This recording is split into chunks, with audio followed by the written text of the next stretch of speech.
There is a conversation happening in boardrooms, budget meetings, and ministry offices right now. It is not new. But this era has given it a new urgency.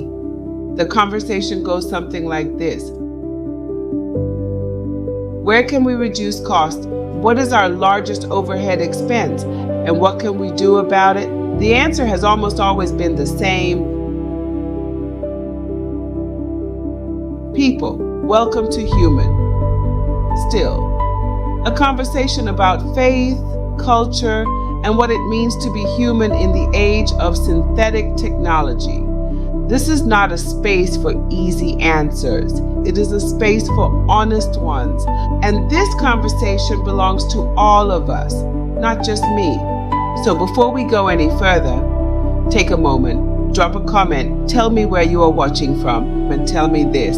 In your honest opinion, do you believe AI is being adopted to help people or to replace them? I genuinely want to know.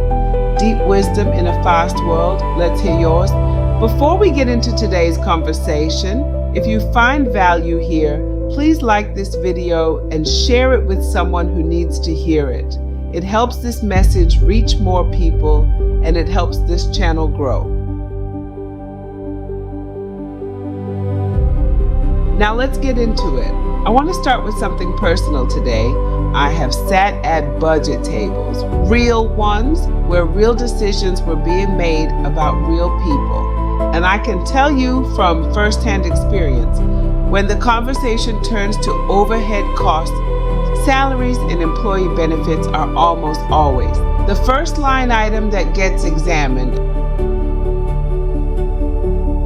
Not because the people are not valued, but because the bottom line does not negotiate. It simply reflects what is costing the most. And people, with their salaries, their benefits, their retirement packages, their health coverage, their sick days, their personal circumstances, people are expensive. I was fortunate enough to have a seat at that table to witness those conversations firsthand. And what I observed was not malice, it was math. The bottom line does not have feelings. It does not consider loyalty or years of service. It calculates. And now, for the first time in history, there is an alternative being placed on that same table.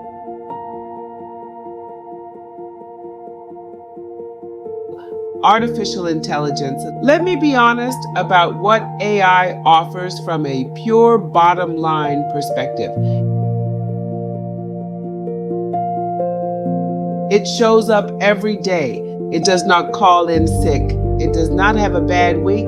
It does not require health insurance or retirement benefits. It does not need a performance review or a raise. It functions at capacity consistently, and it costs a fraction of what a salaried employee costs over time. From a purely financial perspective, the case for AI in the workplace is not difficult to make.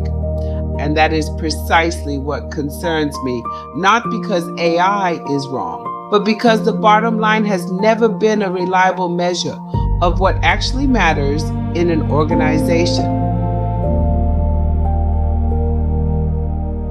I remember when the word upsizing entered the corporate vocabulary. The concept was about eliminating middle management, flattening the organization, pushing decision-making authority downward, creating efficiency and speed. The intention was empowerment, but the bottom line benefited most, and the pattern repeated itself. That same pattern is worth paying attention to now. In 2025, there was genuine resistance to AI being used in music production. Artists and listeners pushed back. This is not real creativity, they said, but within a relatively short period, something shifted. The free model appeared, the trial version arrived, the subtle integration happened. And before most people had made a conscious decision, AI was simply part of the landscape. Resistance followed by quiet acceptance. That is the pattern of every significant technological adoption. And it is happening right now in workplaces, in institutions, in communities, across every sector of human life.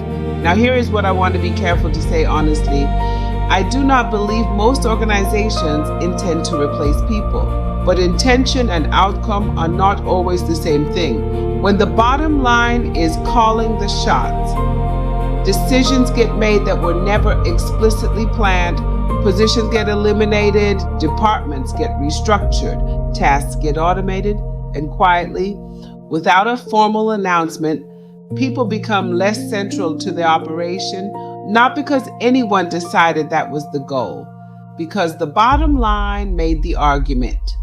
And nobody pushed back hard enough. Here is what I want us to hold on to in this conversation. People are not just a cost on a balance sheet. They are the asset that makes the bottom line possible in the first place.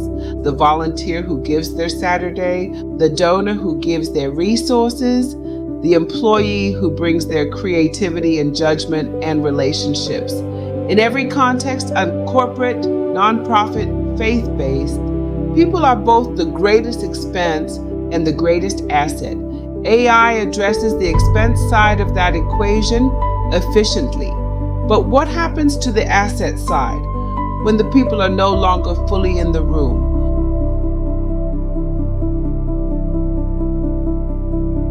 What gets lost is not always visible on a balance sheet, but it is felt in the culture, in the relationships, in the trust that took years to build and moments to dismantle. Here is where I land on this honestly. I do not believe technology is the enemy of people. I never have. But I do believe that any system, corporate or otherwise, that measures its success purely by what it saves rather than what it sustains is missing something essential. People are not a line item. They are the reason the organization exists in the first place. And when the bottom line forgets that, no amount of efficiency will fill what gets lost. That is my perspective. Now I want to hear yours. Drop a comment below. Have you felt the impact of this conversation in your own workplace or community? And here is the honest question. Do you believe the organizations you are part of see people as their greatest asset or their greatest expense? No right answer, just an honest one. Deep wisdom in a fast world? Let's hear yours. Thank you for joining me on Human Still. If this episode made you think differently about the world you're operating in, then it did exactly what it was designed to do. Consider subscribing and bring someone with you who is navigating these same questions. Because this conversation is bigger than any one organization. It is about what we value and whether the bottom line is the right measure of that. What makes you human is you. Own it. Human. Still.